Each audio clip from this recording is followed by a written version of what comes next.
end of day, E3, super high energy. Don and I pretty much dozing off during the concert During the concert we were anticipating most. It was an awesome concert. Hosted by Jack Trenton, killing it up there. Hell of a drummer. Yeah, anyways, a couple big presences at the Sony show. Last of Us, which looked very good. It had extended gameplay from what we've seen previously, and the gameplay just looks phenomenal. It's probably a must-have, pretty much. Yeah. Very clear Uncharted touches with the way all the movement was held, was handled, with the way, like even the audio design, how crisp the footsteps were, and the sort of rustling throughout the shoveled post-apocalyptic environment's really cool. Yeah, you can also see like the water physics, especially when they're wearing jeans and walking through the water. Yeah, they're wearing jeans and walking through the water. You can see like there's jeans like slowly get wet.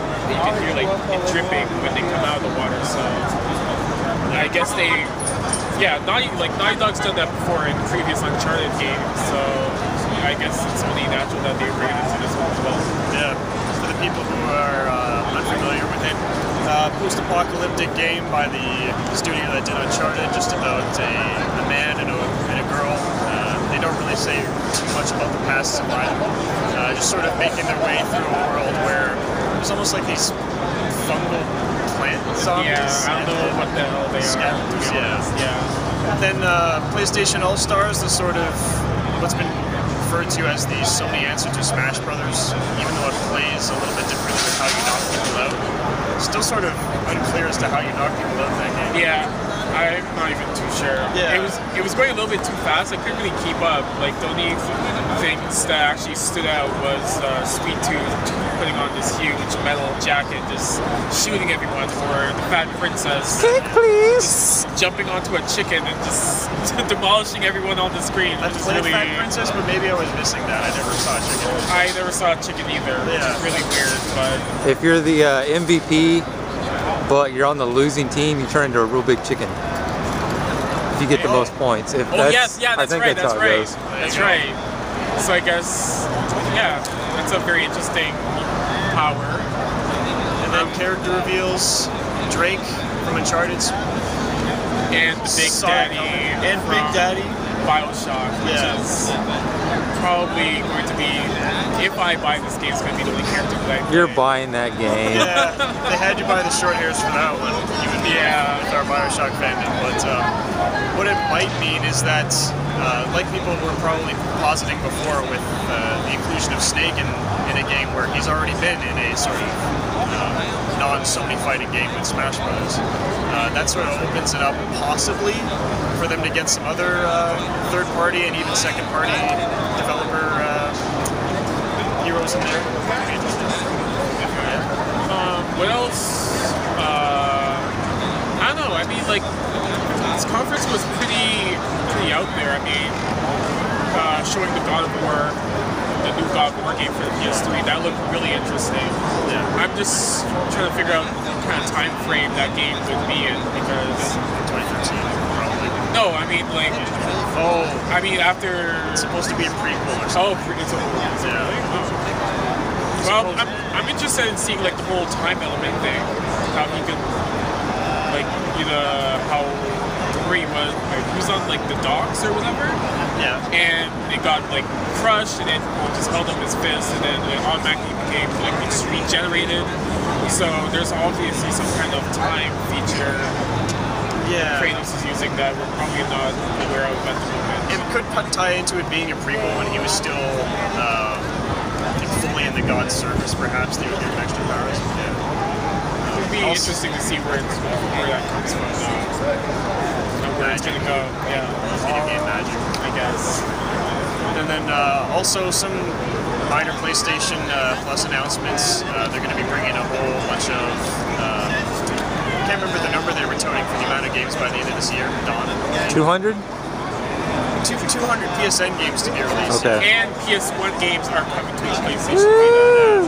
And then for PS Plus, they're going to be some of the games they said the full games that they had up there. Yeah, Just Cause 2, Little Big Planet 2, Space Marine, Saints Row 2, Shoplifter, a bunch of others. Yeah, pretty up there titles.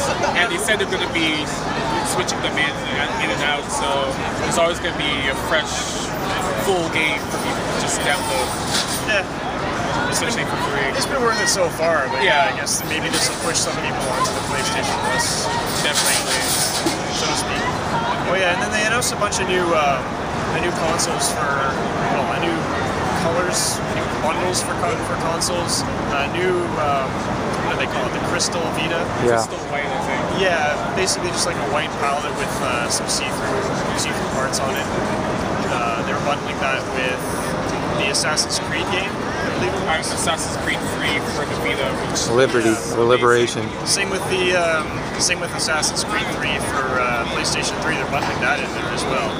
The Vita one I can sort of understand, but releasing number 3 with the PlayStation bundle sort of confused me a little bit, because I figure that anyone already interested enough in Assassin's Creed has invested the time in 1, 2, Brotherhood, Revelations. Exactly, yeah. So ideally they would have played those already. Maybe like a bundle with The Last of Us might be a better decision, because I think a lot of people would pick that up, to be honest. Yeah, because I don't know. I think at this point, anyone who wants an HD system like the 360 or the PS3 has one already, and it would be better to sort of snag the people who have a 360 who are still not yet in possession of a PS3, and then they can push them onto that train or something that they're not able to get.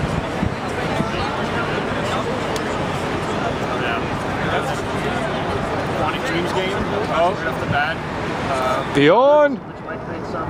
What? I said Beyond. Oh, yeah, that might create some confusion. People who are already familiar with IGN's podcast Beyond podcast, but the PlayStation podcast. But yeah, Beyond looks really good. They're actually using Ellen Page as Ellen Page, Canadian actress, doing all the voice work and all the animations for the character. Are you and I the only ones who are going to remember that on our site, being the only Canadians present on this show? Probably.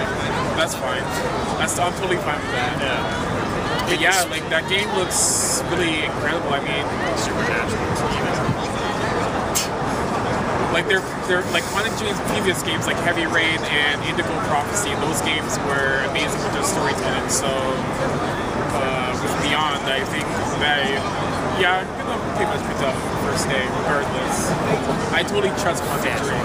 Yeah, I know, I'm a fanboy. Well, David Cage of Quantic Dream had previously sort of bashed Heavy Rain after the fact in recent memory, saying that it wasn't the game they wanted and that in some respects it failed to meet up to their expectations. But I don't know, maybe this is more close to what his idea of that sort of vision of storytelling, gameplay, and divergent paths and choices, bodies, but yeah, so well. It looked pretty interesting. They sort of alluded to some powers she had to communicate with spirits in the afterlife. They said the game would follow her for about 15 years. From like when she's young to when she's an older woman. So I guess they just want the player to build that bond with the character. So I'm guessing maybe by the end, and whatever happens in the game, that maybe there's some huge conflict, and then you feel a certain way, just like how in Heavy Rain, when you have to make really harsh decisions, you kind of felt the character. So we're pretty much dead tired. If there's anything else in the show that was significant, I think that was pretty much it. Yeah. Even as interesting as it was, we were just dozing off by the end with how little sleep we've gotten. I think combined between all of us and even Brittany, I think we might have 8 hours of sleep. Yeah, maybe. So that's day one. Yay! Check out Angry TV for more videos and future audio interviews and all that stuff. And I gotta sleep so I can string a sentence together.